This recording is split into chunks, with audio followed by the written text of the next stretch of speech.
Celui qui vient. Voici qu'aujourd'hui je lis en vos cœurs cette demande quant au temps qui s'en vienne. En vérité, pour beaucoup, je sais que cette question est pressante plus que 1000 autres. Je ne vous annoncerai certes pas de quoi demain sera fait, car c'est plutôt vous qui me l'apprendrez selon la façon dont vous accueillerez mes paroles. Non, je ne suis pas le dissolvant dont vous pouvez tout attendre afin que vos angoisses et vos maux s'estompent. Dans les mondes de la lumière dorée, il n'est aucun de mes frères dont ce soit la fonction. Chacun de vous sera son propre passeur pour franchir les gorges étroites de la fin de cette ère. C'est ce que je suis venu vous dire, et qui constitue le cœur de mon appel. Jamais plus qu'à cette heure, vous n'avez eu votre destinée entre vos mains. Jamais vous ne vous êtes trouvé dans un tel face-à-face avec vous-même. Rien de ce que je vous ai enseigné jusqu'alors ne peut trouver d'utilité si vous ne comprenez pas parfaitement cela. Vous ne devez pas être d'accord avec tout ceci parce que c'est la volonté du Maître Jésus. En premier lieu, je ne suis pas votre maître, parce qu'un maître ordonne et régente tout. En second lieu, ce n'est pas la force d'un nom ou l'aura d'une signature qui doivent être les éléments décisifs de votre réaction. Votre cœur doit bouger par lui-même. La lumière en appelle à vos seules capacités d'écoute et de dynamisation. La logique mentale, alliée à l'écoute des plus belles paroles et des plus grands noms, ne sera pas l'artisan de la métamorphose. Si cela était, celle-ci aurait déjà eu 100 fois l'occasion de s'effectuer. Le déclic du verseur d'eau doit venir d'ailleurs, de votre centre, c'est-à-dire de votre prise de conscience du fait que désormais apparaît en vous l'issue. Vous attendiez un messie pour souffler sur les nuages, mais c'est un peu simpliste, convenez-en. La véritable grandeur ressemble à l'authentique noblesse. Elle ne se demande ni ne s'offre. Elle se dévoile d'elle-même, car elle porte en elle l'ordre du monde. Vous attendez un messie, certes, il en viendra un, non pas pour endosser vos fautes, mais pour confirmer et dynamiser l'élan qui doit déjà être vôtre. En vérité, il ne se montrera à vous que lorsque vous l'aurez suffisamment dégagé de vous-même. Le moment est donc venu de parachever le labour de vos propres terres, car c'est dans le creux de vos sillons qu'il apparaîtra, non comme une graine en germination, mais comme un arbre déjà formé. Cependant, avant toute chose, il me faut vous en dire davantage sur cette ère qui s'ouvre à la terre et que d'aucuns appellent d'ores et déjà nouvel âge.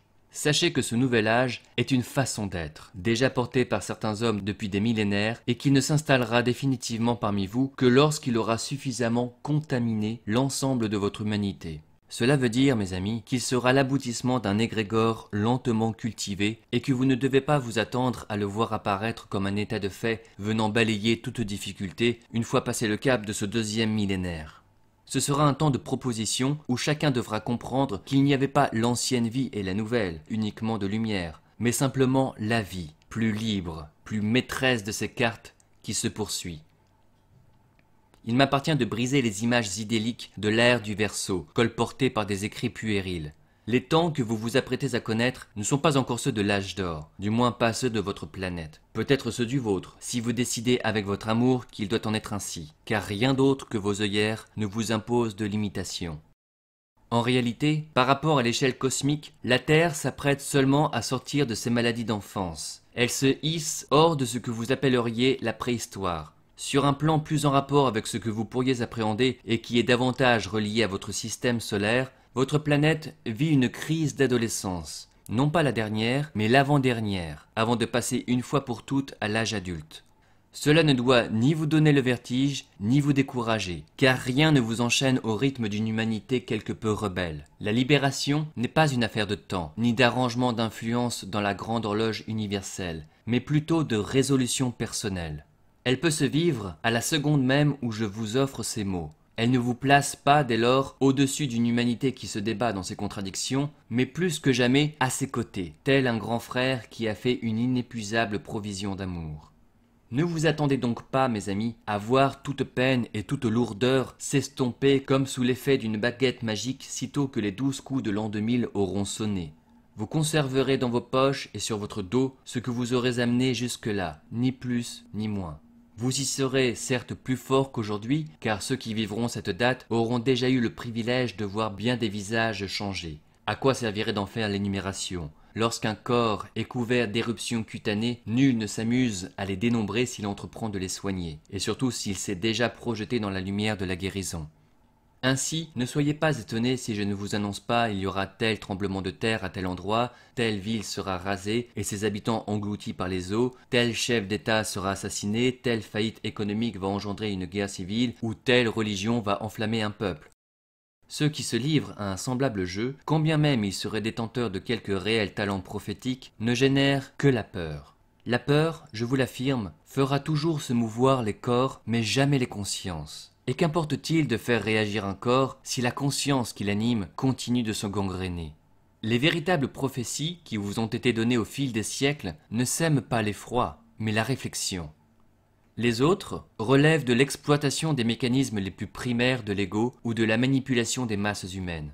Soyez bien certains en effet de cela. L'histoire de votre pays, celle des différentes civilisations et de la Terre tout entière, telle qu'elle vous a été enseignée, telle qu'elle est entretenue par la plupart des médias, est totalement erronée. Elle a été fabriquée de toutes pièces. Quand ce n'est dans les actions qui l'ont marquée, du moins l'est dans les motivations qui l'ont orientée. Quelques groupes d'hommes ont toujours trouvé leur intérêt à ce qu'il en soit ainsi. La véritable histoire, celle qui a mené vos peuples jusqu'à ce point, peut être qualifiée d'occulte, parce qu'elle met en jeu des forces auprès desquelles les rois deviennent de simples marionnettes dont les penchants et les manies sont exploités. Pourtant, il ne s'agit guère de désigner systématiquement du doigt l'ordre de la lumière sombre, mais plutôt les ambassadeurs inconscients que vous en avez été au fil des âges afin de mieux asseoir une puissance temporelle et de satisfaire un orgueil. La volonté de réforme que j'entends stimuler en vous n'acquiert de sens que dans la mesure où vous prenez aussi conscience de cette réalité et de la nécessité de ne plus en perpétuer le mécanisme. Le nouvel âge, mes amis, ce doit être l'âge où chacun apprendra à disposer de lui-même, c'est-à-dire à écouter l'authentique langage de son être, sous l'inspiration du soleil et par le corps de la terre-mère. Ce doit être l'âge où chacun fera l'apprentissage du oui et du non en plus grande connaissance de cause, ce qui signifie avec une vision planétaire globale bien au-delà de sa petite histoire privée.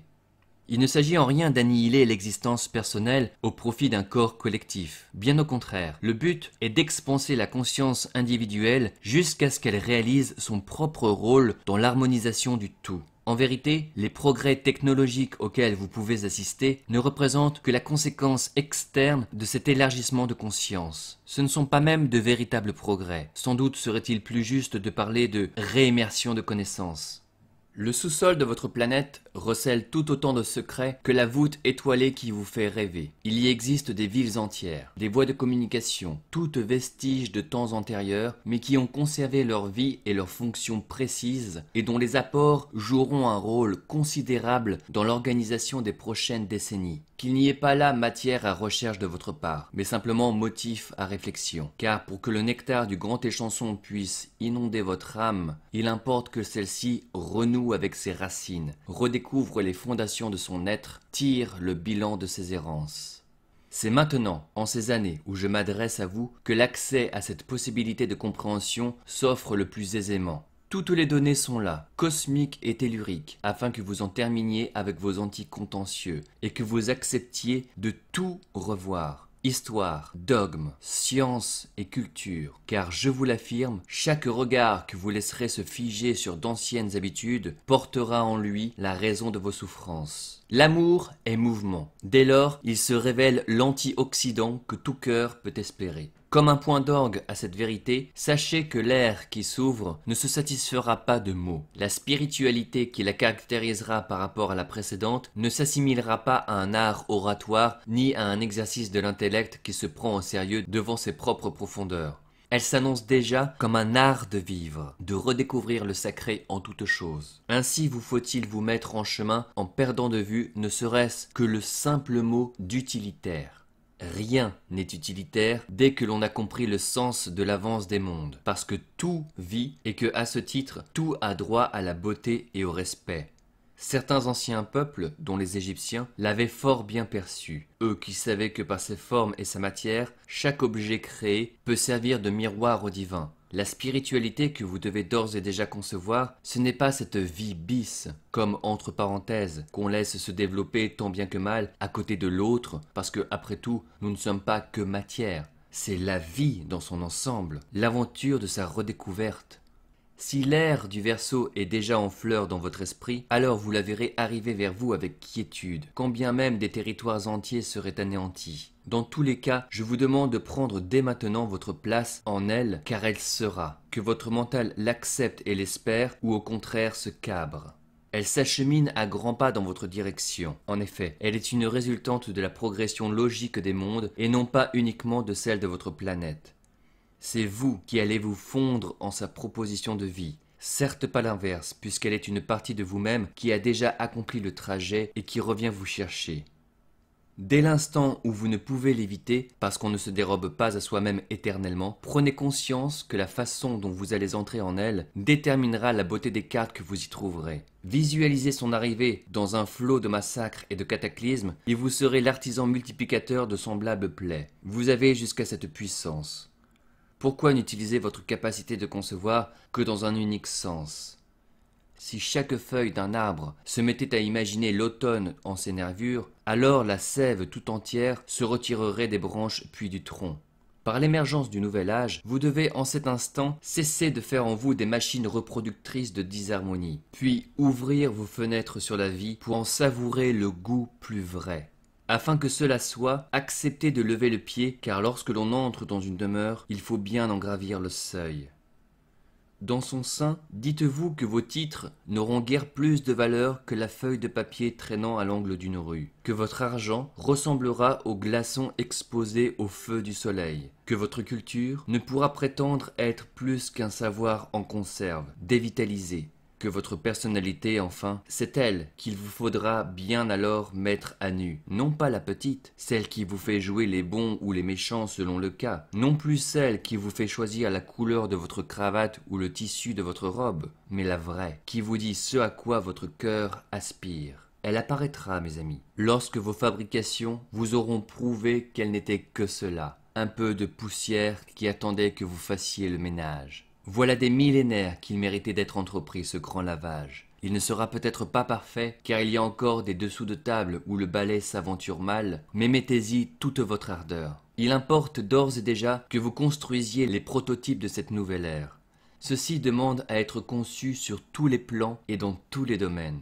Ainsi, il est désormais nécessaire de ressentir de nouveaux schémas d'organisation. Cela doit s'effectuer tant sur le plan social, économique que familial. Libre à vous d'instituer des micro-sociétés afin d'en implanter les embryons, évidemment sur le plan physique, mais surtout et peut-être davantage dans la matrice éthérique et astrale, de nouveaux modes de fonctionnement. Aucun ne vous satisfera sans doute pleinement, car votre monde n'est pas encore prêt à se conformer intégralement à un idéal de perfection entrevu. Mais peu importe, votre tâche est de casser les carcans et de poser de nouvelles règles du jeu. Il en va de l'équilibre général, non seulement de la planète, mais de ses rapports avec les autres. L'éducation sera une des pièces maîtresses de cette réécriture de la vie. L'actuelle désagrégation des écoles et des modèles d'enseignement qui se manifestent un peu partout sur Terre constitue un signe dont il faut en définitive se réjouir. Vos sociétés se sont dévitalisées à produire des êtres pour la plupart calibrés, incapables de concevoir leur origine et leur destination, privés du pouvoir de concevoir la vie autrement que centrée autour de leur petit fonctionnement intérieur. L'axe de l'éducation doit devenir sans tarder l'amour de la vie, par une responsabilisation de chacun de ses acteurs. Le mot amour, qui implique la notion d'une certaine liberté, exclut cependant tout laisser aller. C'est ce concept qu'ont mal compris quelques-uns d'entre vous en matière d'éducation. La force de vie nécessite des structures fermes, bien qu'intelligentes par leur mobilité, des points de repère comme des ports où l'on peut jeter l'ancre, un rythme parce que chacun est un astre qui réclame ses jours et ses nuits, son soleil parce qu'il est joie et préserve des impasses. Il vous faut donc, amis, non pas vous appliquer avec force, réunion et maniement de théorie à usiner un nouveau moule pour ceux qui relèveront votre flambeau, mais sentir les lignes de force réclamées par l'équilibre de l'être. Vous ne pouvez plus imposer votre vision des choses. Dans ce domaine, comme dans les autres, une telle démarche sera immédiatement vouée à l'échec. Votre tâche, si vous avez la volonté de donner un peu de votre cœur au monde, est au contraire d'écouter battre les pulsations de la vie et de les réinsérer, de les reproduire, analogiquement dans le fonctionnement et le contenu d'une nouvelle éducation. Je le répète, il ne s'agit pas là d'une œuvre pour théoriciens voulant égotiquement rebâtir le monde, mais d'une recréation pour amoureux, car là encore, il s'agit de don et de compréhension des rouages intimes du grand courant qui vous fait croître sur cette terre. C'est une tâche dans laquelle devront s'équilibrer enracinement et envol. La refonte de vos systèmes économiques et politiques devra passer par des prises de conscience identiques. Elle aussi doit déjà germer et s'expérimenter au sein de micro-organismes qui attendent que vous les créiez. Ne soyez pas surpris de me voir entamer des propos touchant à un domaine que vous considérez trop souvent comme trivial, en regard de celui qui touche à la recherche intérieure. En vérité, je vous affirme qu'il n'existe pas de recherche intérieure et extérieure. Il y a tout simplement la redécouverte de soi, et le soi est présent partout, non comme spectateur des tribulations de la vie, mais en tant qu'épurateur de celles-ci. Politique et économie peuvent rimer avec lumière, si vous les concevez avec justesse. Elles doivent aussi devenir les composantes harmonieuses d'un grand corps, votre humanité, qui ne demande qu'à croître parce qu'il n'a fait jusqu'ici qu'entrevoir un rayon de soleil. Telles qu'elles sont maniées aujourd'hui, vous ne pouvez plus en attendre grand-chose. Le poisson se décompose de lui-même. Point n'est besoin que vous l'y aidiez par des actes de révolte. Que la fermeté des résolutions, le refus de la normalisation et de l'endoctrinement deviennent vos meilleurs atouts. Ils assisteront ainsi les vieilles structures dans leur entreprise d'auto-étouffement. Jetez des ponts, mes amis. Ne craignez pas, par l'énergie que je vous exhorte à développer, la marginalisation. Tous les marcheurs pour l'infini sont marginaux, en ce sens qu'ils ont la liberté dans le cœur et le cœur au bout des doigts. La marginalité dont je vous parle n'est pas affaire de finance ou de position sociale. Elle a le visage d'un souffle capable d'ouvrir les esprits en souplesse, d'un feu apte à absorber les scories de tous les antiques braseurots. Marginal, vous l'êtes dès que vous avez décidé de rejoindre votre véritable demeure, dès que vous avez compris qu'elle ne vous attend pas quelque part derrière les étoiles ou dans l'au-delà, mais partout, dans l'ampleur et la pureté dont vous pouvez revêtir chacun de vos actes. Dans la marge, en retrait des lignes toutes tracées, il y a un grand espace blanc, qui attend que vous le rejoigniez plus intensément. N'y inscrivez pas même le mot amour, car il y est déjà en filigrane. Il n'est besoin que de reconnaître sa présence et de l'aider à rayonner autrement que par des successions de termes. Les mots deviennent souvent des mots, M-A-U-X, et si votre monde ne peut encore s'en passer, il faut savoir que leurs limitations en font de véritables termes à l'expansion de la conscience. La réforme que vous devez nourrir ne s'immobilisera pas dans leur moule si vous en buvez la signification. Elle demande une action, une implication personnelle, même si certaines philosophies font de l'acte une illusion de plus. Je ne nie pas les bons fondements des arguments de celle-ci. Je mets en garde contre les prétextes qu'elles peuvent fournir. Je vous le dis, il faut savoir accepter de jouer le jeu d'une grande illusion pour sortir d'une plus grande illusion encore. La forme transitoire de la matière et l'énergie passagère des actes par lesquels l'ego s'y projette sont des tremplins pour l'esprit qui s'éveille, des chances inouïes pour ouvrir les yeux à l'amour de mon Père. Mes frères et moi-même n'attendons pas de chacun de vous de grands projets afin d'édifier le nouvel âge. L'enthousiasme, au sens premier du mot, n'a pas pour fonction de générer la démesure. Il permet au contraire de découvrir une autre raison, une mesure plus juste de toute chose, selon laquelle chaque parcelle de vie a d'abord pour tâche de retrouver sa place parfaite dans le grand puzzle. Prenez donc garde au mysticisme débridé. Il est aussi périlleux de tomber dans ces raies que dans ceux d'une logique étroite et froide.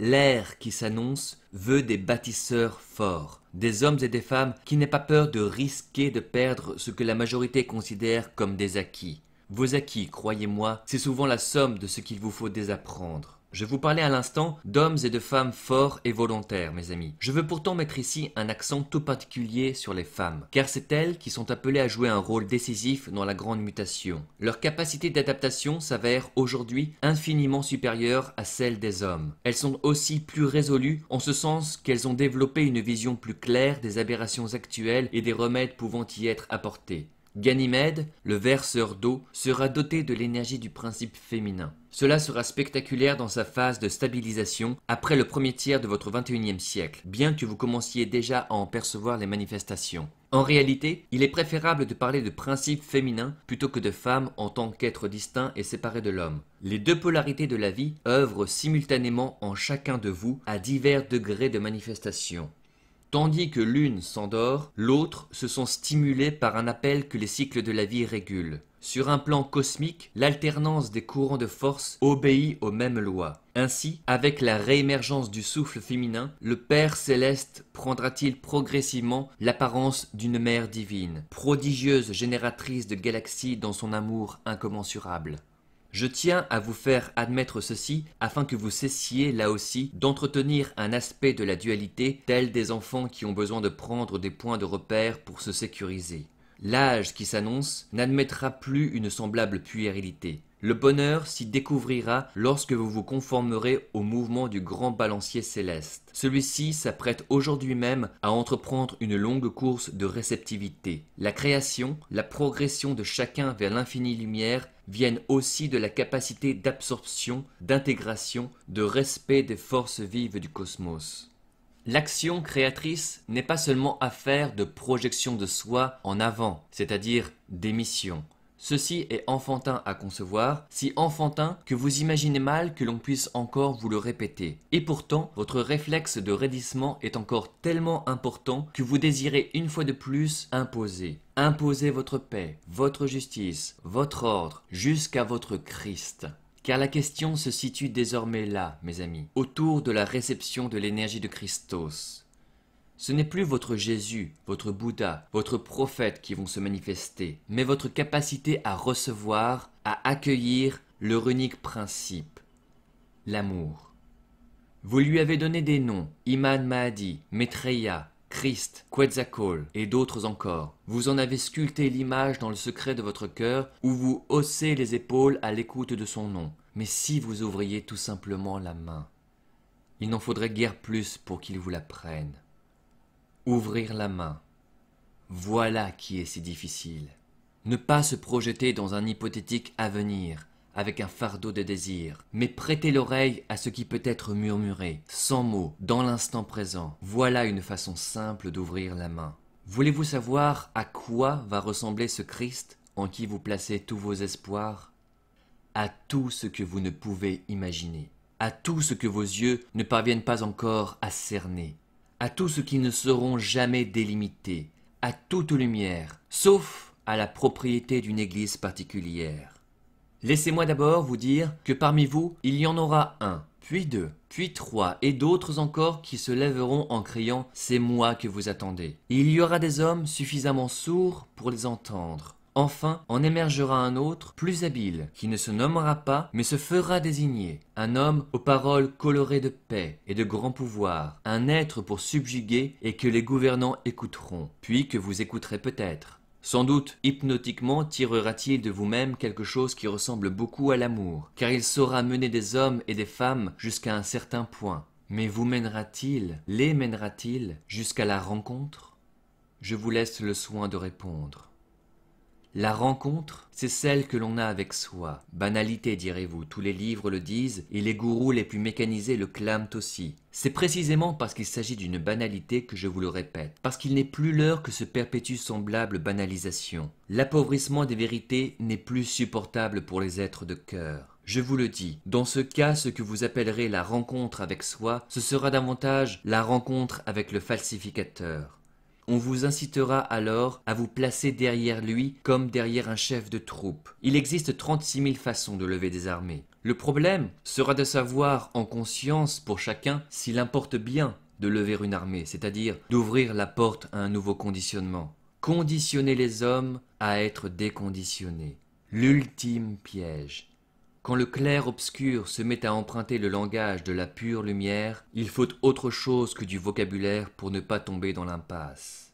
Il faut du silence, un peu de patience et beaucoup de confiance. Cependant, vient toujours l'heure où le clair-obscur fatigue les yeux. Alors, nul ne sait faire autrement que de regarder en soi-même.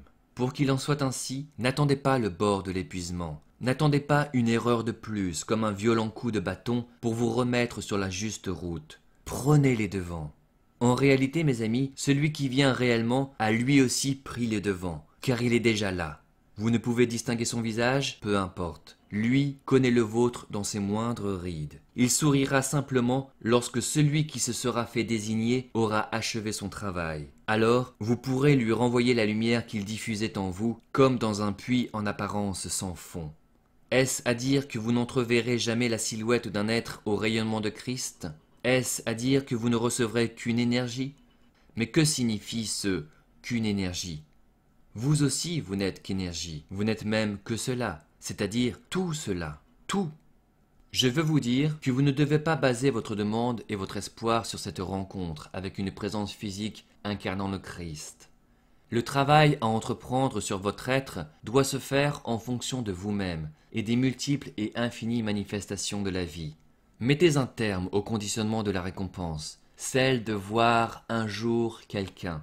Certes, mon frère le Christ viendra emprunter un vêtement de chair et des millions d'entre vous le reconnaîtront. Mais cela ne se produira pas avant que la chair elle-même, par la mutation de la conscience qui l'anime, n'ait haussé d'1 degré sa réalité vibratoire. C'est-à-dire que c'est vous, individuellement et collectivement, qui devez ouvrir la porte de la terre des hommes à l'être Christ, au Christ de l'histoire de votre planète, à celui qui, en définitive, a pris en charge l'instruction de l'humanité. Lorsque les pieds d'un tel être foulent un sol tel que le vôtre, c'est le signe que quelque chose s'est purifié jusque dans la matière, et que l'œuvre noire de celle-ci se parachève. Ne voyez pas là une récompense, je vous le répète, mais la réponse logique au travail solaire, conscient ou inconscient de tous. Quoi qu'il en soit, c'est vous qui fixez l'heure de sa venue, et au-delà même de cette venue, de la rencontre. Il n'y a que le corps et l'âme de votre humanité qui puissent s'écrier « Nous sommes prêts ». Cependant, croyez-moi, lorsque ce cri sera lancé, l'heure des gardes à vous aura cessé de sonner, car chacun, même avec les maladresses que sa liberté lui fera encore connaître, comprendra la richesse qui jaillit des différences, et apprendra l'unité dans la multiplicité. Je ne vous annonce pas la fin d'un temps, mes amis. Les fins ont peu d'intérêt. Je suis surtout porteur de la réalité et de l'imminence d'un commencement. Voilà pourquoi je vous engage à être des débroussailleurs de la voie, silencieux s'il le faut, fiers sans bomber le torse, mais résolus envers et contre tout, dans la pensée comme dans l'action. Le bonheur et la paix que vous êtes aptes à pouvoir construire maintenant dépendent de cela. Certains parlent d'un ultimatum lancé à l'humanité, mais il n'y a pas d'amour dans la rudesse d'un tel mot. Quant à moi, je vous parle d'une proposition, sans doute la plus belle, la plus lumineuse de toutes celles que vous ayez jamais reçues. Je vous parle d'amour, car il faut que vous le découvriez enfin, ce souffle, dont le souvenir palpite en vous depuis l'origine des temps. Je vous parle d'amour plus que de toute autre réalité, afin que dans l'urgence où se trouvent vos plaies, il n'y ait plus de place pour le doute. Ici s'achève verbalement le message que j'avais à vous adresser. Ici commence le vôtre, car le monde attend maintenant votre réponse. Puissiez-vous ne pas classer l'alignement de ces phrases comme vous en avez classé tant d'autres. Vous le savez, votre joie ne dépend pas d'elles, mais du présent de cristal qu'elles peuvent vous aider à apporter aux hommes. Je n'ai pas de plus grand but que de faire éclore en vous le moteur, le porteur de flambeaux et le détonateur de paix. Ainsi, mes amis, en toute vérité et plus que jamais, l'univers entier pourra vous appeler en conscience du nom de frère.